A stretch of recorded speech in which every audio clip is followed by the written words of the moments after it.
펜실바니아 미국의 동부 쪽이죠. 펜실바니아에 집회 인도차 갔을 때입니다. 모든 순서를 마치고 난 뒤에 월요일입니다. 담임 목사님께서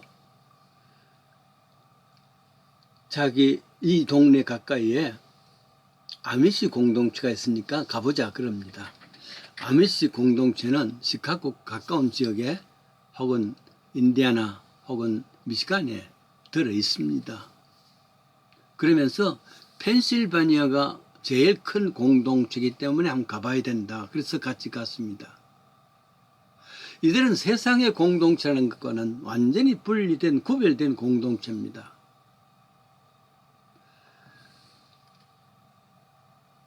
옛날 청교도 시절의 옷을 입고 현대 모든 기술과 문명 완전히 구별된 것입니다. 농사를 짓는 공동체입니다. TV도 없고 전화도 없습니다. 자동차도 물론 없습니다. 마차를 타고 다닙니다. 아주 불편한 것 같은데 그것은 세상의 공동체 사는 사람들의 염려지 저들의 공동체는 전혀 문제가 안 된답니다. 아시지요? 한국에도 저 지리산 자락에 해발 900m에 청학동이라는 게 있어가지고 아직도 200여 사람들이 산다 그러지요.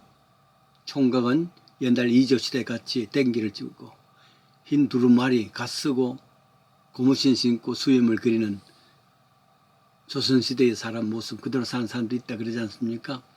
그곳에 훈장이 책을 냈습니다.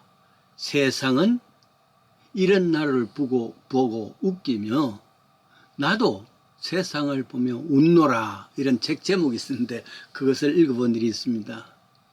세상이라는 곳에 살면서 세상의 삶의 기준과 분리되어 살아가는 사람, 여러분 신앙이라는 것이 바로 그런 것 아니겠습니까?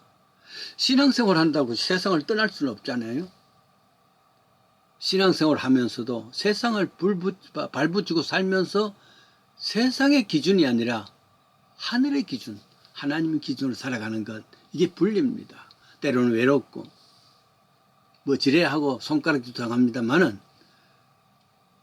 그러나 세상에 속한 것이 아니라 분리되어 있으면서 사람들은 손가락질 하지만은 행복한 삶, 그런 삶입니다. 그런 삶을 살려 그러면은 윤리적으로 도덕적으로 세상의 기준과는 전혀 달라야 되겠죠. 어쩌면은 성경 이야기는 분리의 이야기입니다. 분리의 이야기. 창조시는 창세기에 보시면은 빛과 어둠의 분리가 되죠. 태초에 처음 세상은 혼돈, 공허, 흑암입니다. 이 상태에서 분리되는 것이 곧 공허 분리되고 불충만됩니다. 흑암 분리돼서 빛이 됩니다. 혼돈이 분리되어서 질서가 되는 것, 이게 창세기 이야기입니다. 성경 전체도 그렇지 않습니까? 창세기는 아브라함과 우리 믿음의 조상 아브라함에게 고향과 부모, 친척집을, 아버지 집을 떠나라. 떠나는 것 분리입니다. 세퍼레이트하란 말이죠. 왜냐하면 거기에 살던 문화가 그 문화 속에 있으면은 세상이 것이니까 세상과 분리되어서 하나님의 문화권에 살아라. 믿음의 문화권입니다. 출애굽 이야기가 바로 그런 것 아니겠습니까? 출애굽 이야기는 이스라엘 백성들이 애굽에서 탈출입니다. 이것을 영적으로 볼 때 죄의 세상에서 탈출해서 죄의 세상이란 애굽에서 탈출해서 광야로 나오라, 그 말입니다. 비록 광야의 삶이 고난과 아픔이 있다 할지라도 자연이다. 옛날 애굽 생활이란 것은 혹시 거기에서 고기가마 옆에 살아서 고기를 먹을 수 있다 할지라도 종이라 그 종 악의 세력에서부터 분리해 나와라, 그 말이죠. 그래서 분리되어서 광야에 살면서도 그게 자연이단 말이다. 하나님 백성이 되었단 말이야.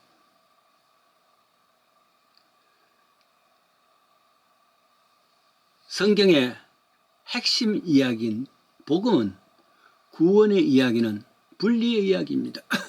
출애굽과 같이 세상에서 분리되는 겁니다. 출세상되는 것이 복음의 시작이고 믿음의 시작입니다. 요한 1서 2장 16절이지요. 이는 세상에 있는 모든 것이 육신의 정욕과 안목의 정욕과 이생의 자랑인데 다 아버지 거로 쫓아온 것이 아니고 세상으로부터 온 것이다. 그러니까 거기에 속하지 말고 분리되라 그 말이죠.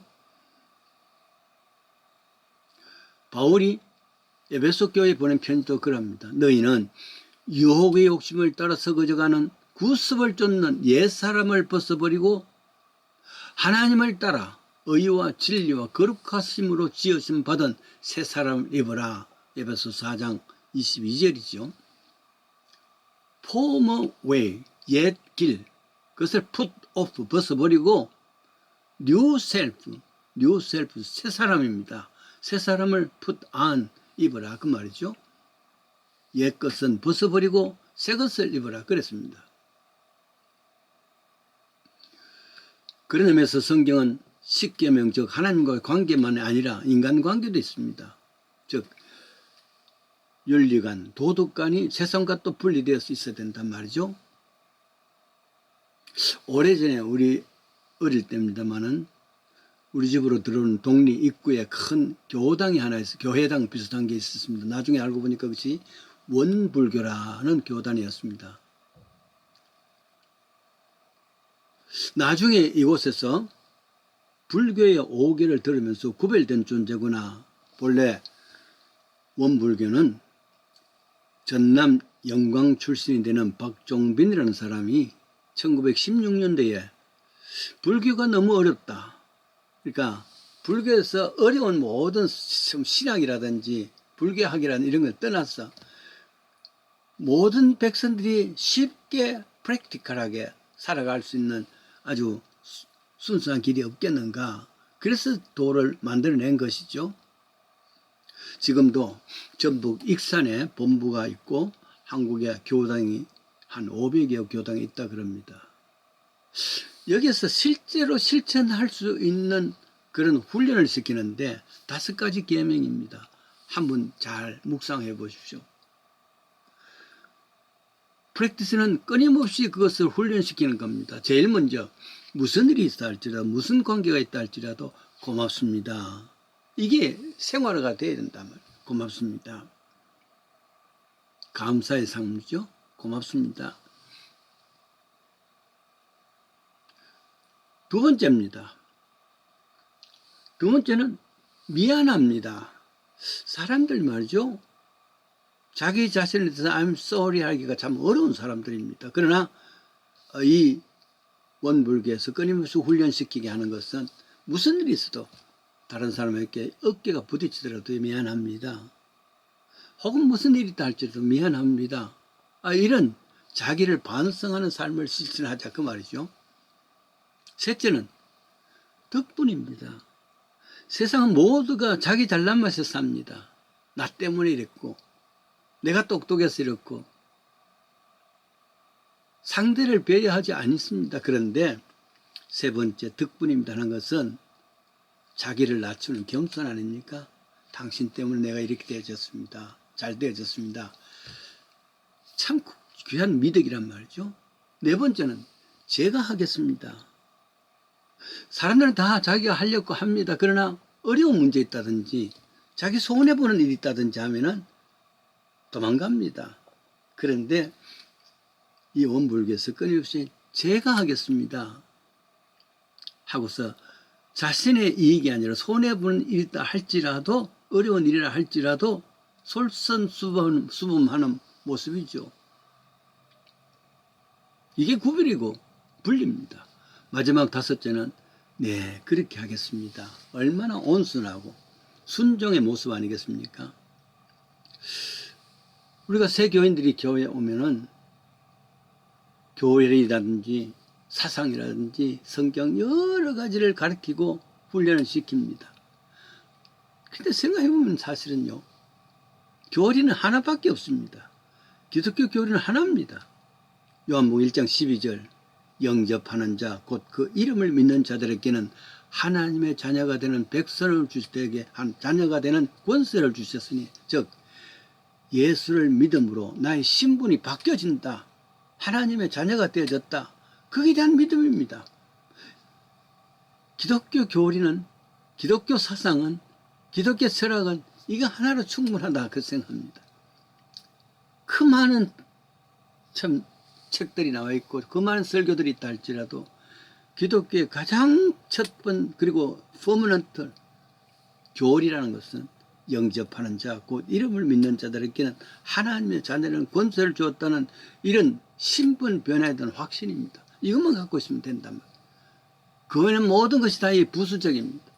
그 외에는 이런 신분을 가진 사람들이 이 땅에 살면서 신분의 그 참 수준이 따라야 된단 말이에요.